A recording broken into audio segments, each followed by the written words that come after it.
Good morning ladies and gentleman. मैं अपनी तरफ से और फोर्टिस अस्पताल कांगड़ा की तरफ से आप सभी का इस प्रेस वार्ता में बहुत बहुत स्वागत करता हूं और साथ में इस बात के लिए धन्यवाद भी देता हूं कि आपने अपनी जो व्यस्त दिनचर्या होती है उसमें से ये समय निकाला और इस प्रेस वार्ता में शामिल हुए। पहले तो काफ़ी कॉमनली यहाँ पे प्रेस वार्ता हुआ करती थी, पर बीच में थोड़ा सा गैप आ गया। एक साल से ऊपर हो गया कि आप लोगों से यहाँ मिलने का मौका नहीं मिला। अब हम कोशिश करेंगे कि आगे के लिए जितना भी हॉस्पिटल से संबंधित जानकारी है आपसे यहाँ धर्मशाला में आकर ही शेयर करें।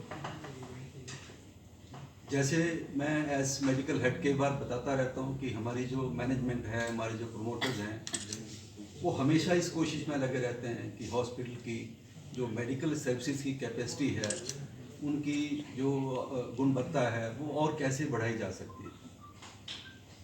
इसी श्रृंखला में हम हमेशा इसी कोशिश में लगे रहते हैं कि कोई ना कोई हमें कोई बहुत अच्छे जो डॉक्टर्स हैं वो मिलें और उनको हमारी टीम में शामिल करें।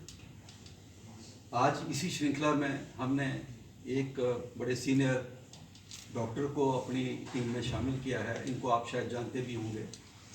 ये हैं डॉक्टर रामकिशन अब्रोल जी। ये टांडा मेडिकल कॉलेज में लगभग 20 साल से टीचिंग में थे और 35 साल से ऊपर का इनका एक्सपीरियंस है। इनकी पढ़ाई दोनों बेसिक और पोस्ट ग्रेजुएशन IGMC शिमला से है।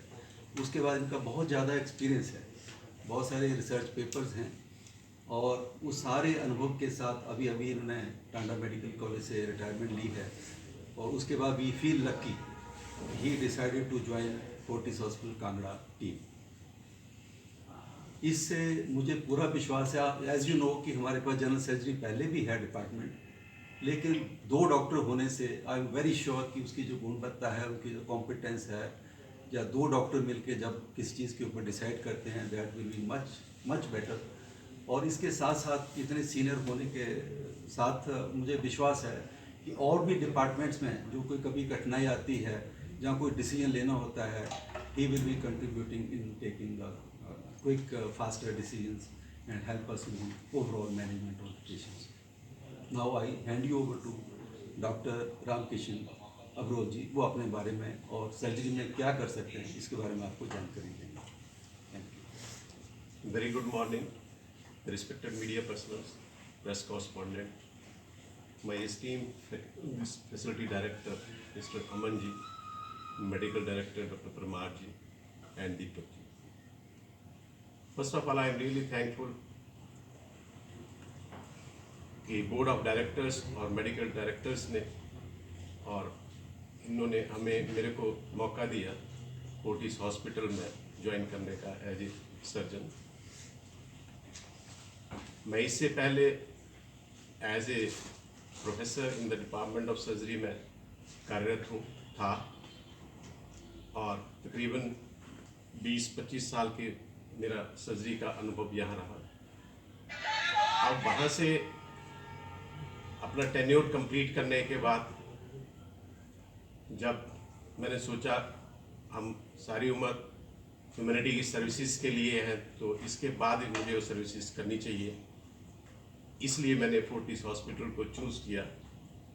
इसको चूज़ करने का मेरा इंटरेस्ट एक ही था सबसे बड़ा कि यहाँ पे एथिकल सर्विसेज है, क्वालिटी सर्विसेज प्रोवाइड की जाती है और वो एक अंडर वन रूफ है। सारी ब्रॉड स्पेशलिटीज़ हैं, इन एडिशन सुपर स्पेशलिटीज़ हैं। क्योंकि मैंने पहले भी इंस्टीट्यूशन में काम किया, तो मैं ऐसे इंस्टीट्यूशन में काम करना चाहता था जहां सेवाएं इस तरह से दी जाएं जिस तरह से पहले मैं मेडिकल टांडा में दी। हमारा कॉलेज बहुत अच्छा प्रीमियर इंस्टीट्यूट था और काफ़ी अच्छा हमारा एक्सपीरियंस वहाँ पे रहा। कई चीज़ें हमने वहाँ एडिशनल सीखी और उन्हीं चीज़ों को हम कोशिश करेंगे कि आगे भी मरीजों को दें। दूसरा, इस इंस्टीट्यूशन में फोर्टिस हॉस्पिटल में एक और मैंने ऑब्जर्व किया था पास्ट में भी और अभी भी ऑब्जर्व करता हूँ कि they are fully committed to the patient care.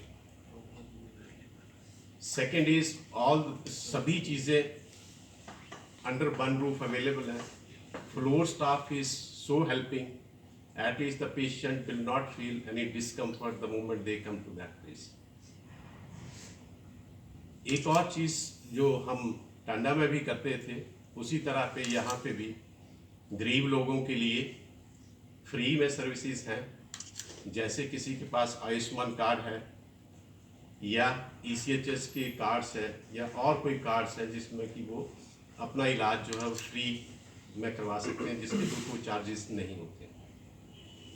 जहाँ तक जनरल पब्लिक की बात है, उसके लिए भी जो मैंने नोटिस किया पिछले 8-10 दिन में, तो रीजनेबल प्राइस लगे मुझे as compared to the other hospitals. और हमें अगर किसी हॉस्पिटल में रीजनेबल प्राइस पे best possible services under one roof मिल जाए तो मुझे लगता है कि वो एक अच्छा हॉस्पिटल माना जाता है। इमरजेंसी सर्विसेज यहाँ पे हमेशा प्रोवाइड की जाती हैं। इन एडिशन जब मैंने एज ए सर्जन यहाँ पे ज्वाइन किया तो इमरजेंसी के साथ इलेक्टिव सर्जरीज भी होंगी। अब इलेक्टिव सर्जरीज किस तरह की होंगी, कुछ तो पहले भी होती थी, कुछ हम उसमें और एडिशन करेंगे। एडिशन में हम जैसे ब्रेस्ट के कैंसर के मरीज हैं, उनका आज की डेट में एक तो आपने देखा होगा कि पित्त की थैली के बीमारियां बहुत ज़्यादा हो चुकी हैं, जिसका इंसिडेंस तकरीबन 2% से लेकर 30% तक हो चुका है। कोई भी एज एग्जेम्प्टेड नहीं है। और अगर इसी तरह देखें तो दूसरा जो है वो कार्सिनोमा ऑफ द ब्रेस्ट है, वो बहुत ज़्यादा कॉमन हो चुका है। उसका भी इंसिडेंस तकरीबन कोई 1 लाख पॉपुलेशन पे हो रहा है।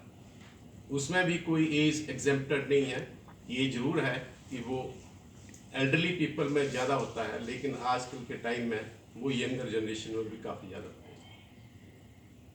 तो ये दो तो वो एडिशनल है जिसमें कि हमारे हॉस्पिटल फोर्टिस कांगड़ा में in addition to the treatment screening करेंगे, एजुकेशन इम्पार्ट करेंगे पेशेंट्स को, और उनका अर्ली डायग्नोसिस हो, अर्ली ट्रीटमेंट हो, ताकि उनकी आउटकम अच्छी आ पाए।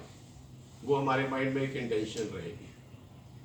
तो जितने भी अगर गॉलब्लैडर के या पित्त की थैली के ऑपरेशन है जो इतनी परसेंटेज राइज कर रही है, और उसको ऑपरेट करवाना इसलिए भी ज़रूरी है क्योंकि उसमें बहुत अलग अलग तरह की कॉम्प्लिकेशन आती हैं। अगर वो पित्त की थैली की पथरी आगे के रास्ते में चली जाती है, जिसको हम कॉमन बाइल डक्ट बोलते हैं, तो नीचे जाके वो पेनक्रेटाइटिस की तरह एक बड़ी बीमारी कर देती है। और उस बीमारी में ये पता नहीं होता डॉक्टर को कि अब आउटकम क्या आएगी। It may be either way.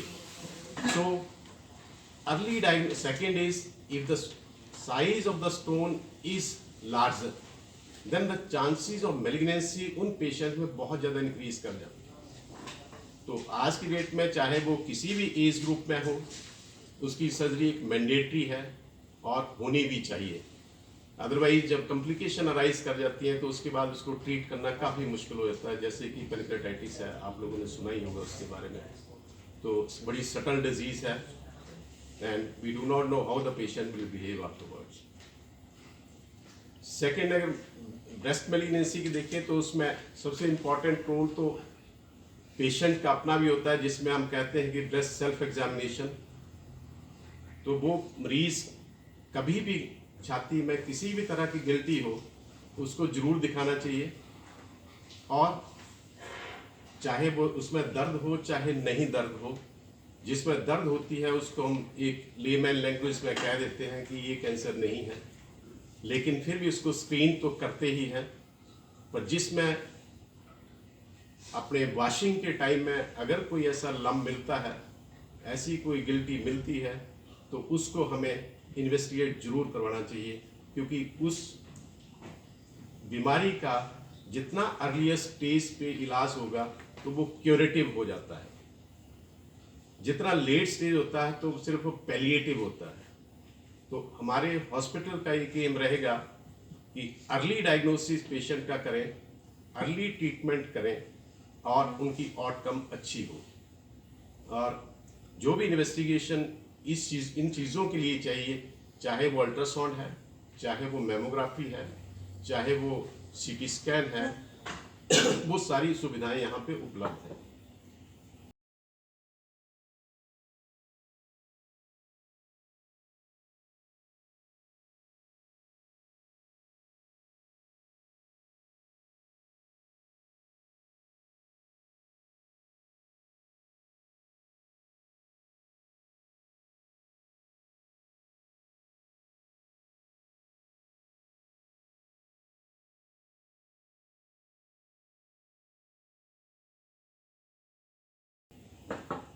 इसके सिवा बाकी सर्जरी, चाहे वो अब्डोमेन की आंतड़ियों की हो, चाहे वो रुकावट हो, चाहे वो अल्सर फट गया हो पेशेंट का, चाहे उसमें कोई कैंसर की बीमारी हो, या कई बार मरीज के